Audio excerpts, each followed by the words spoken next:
Hello everyone and welcome to another video about my journey to being Rockies ready. In this video we'll decide whether I actually have a backpack for the Canadian Rockies.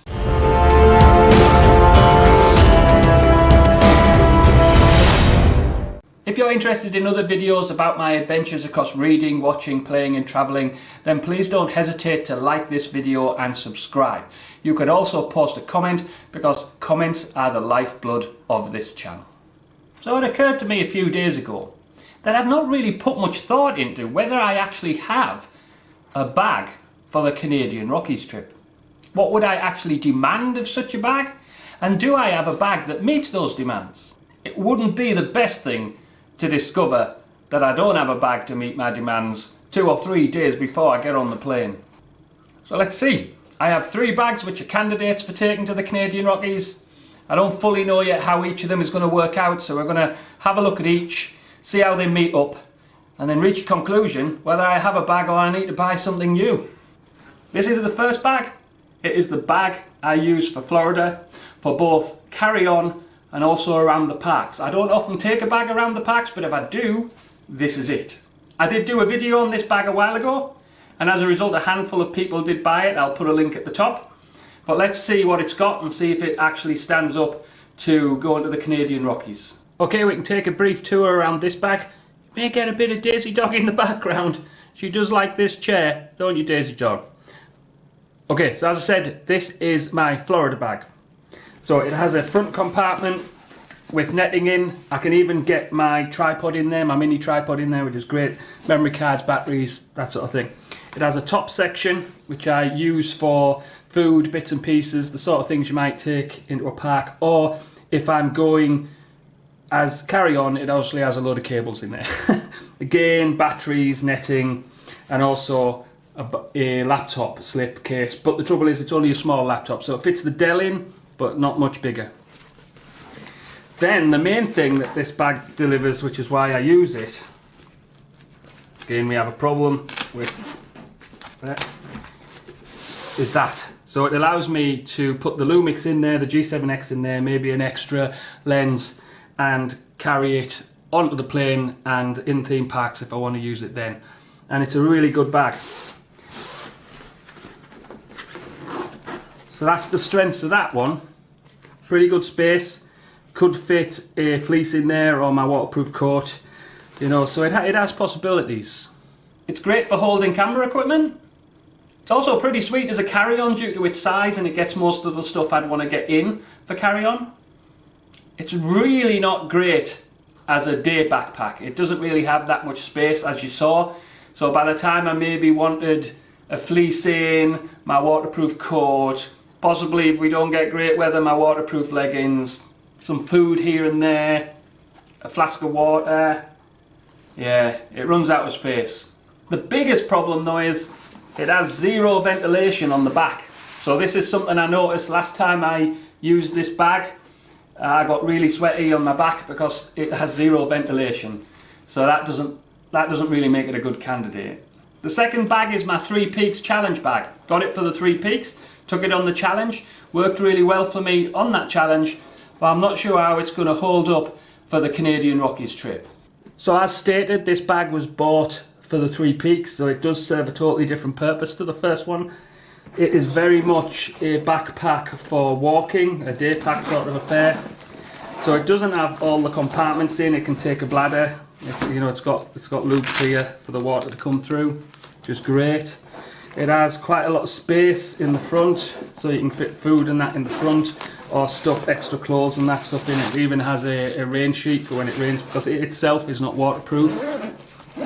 It also has 2 side pockets, which are also great, so you could put water in there, because I've decided I am very much someone who likes taking water in bottles and not the bladder. I didn't really get along well with the bladder. It has great ventilation on the back, and it was a very comfortable bag on the 3 Peaks, but it is very much more towards the day pack backpack end of the spectrum than obviously that Florida bag was I was using.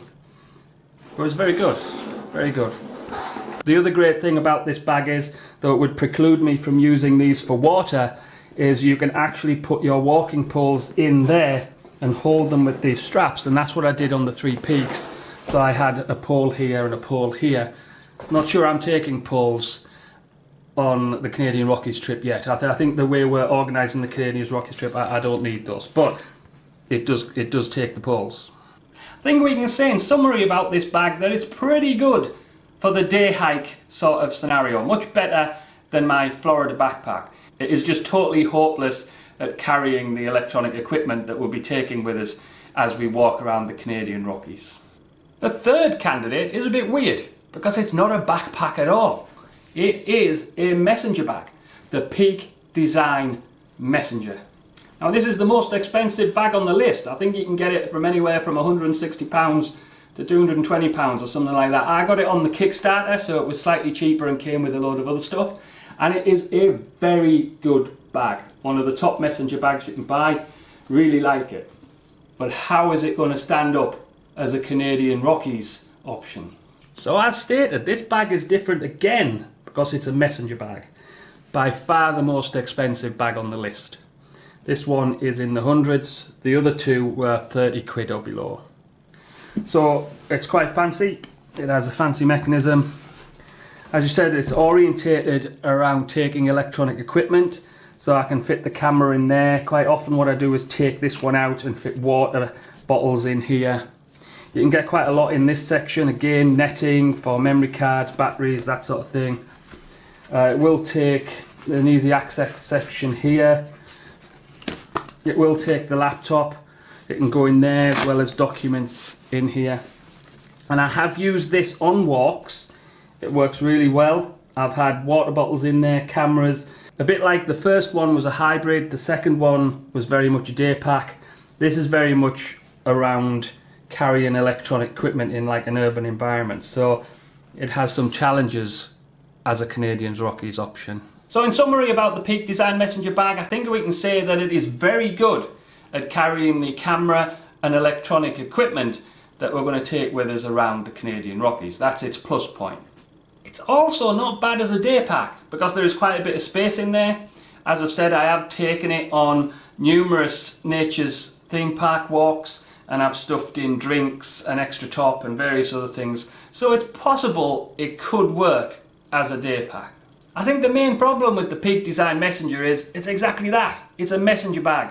The problem with that is it's not totally hands-free. It slides around your back and swings as you move. And while I have used it on walks and it's been fine, I'm not convinced I want a messenger bag option for the Canadian Rockies. So this one actually comes the closest. Thank God, since it cost that much, though I didn't buy it for the Canadian Rockies. But its form factor isn't really suitable. So my conclusion after all that is, I don't actually have a bag for the Canadian Rockies trip. And that's because I'm asking it to do 3 very distinct things, all of which offer unique challenges. I want the bag to work as a very good camera and electronic equipment bag, be a perfect bag for being your carry-on luggage, and also work as a no-cache day pack for walking in the Canadian Rockies. Now, as you can appreciate, those are 3 very unique scenarios, and you will usually find that any particular bag you find will lose out on one of them. And as soon as the bag loses out on one of those 3 demands, I'm facing bringing 2 bags, which isn't really an option. So now the search begins for probably what is a very limited selection, and no doubt ridiculously expensive, list of bags that meet all 3 of those requirements. There you go. I do not have a backpack for the Rockies. The search for that elusive bag will now begin. If anyone has suggestions, please post them in the comments, especially if you have experience of using that bag already. Thank you for listening. Please consider liking and subscribing. Until next time.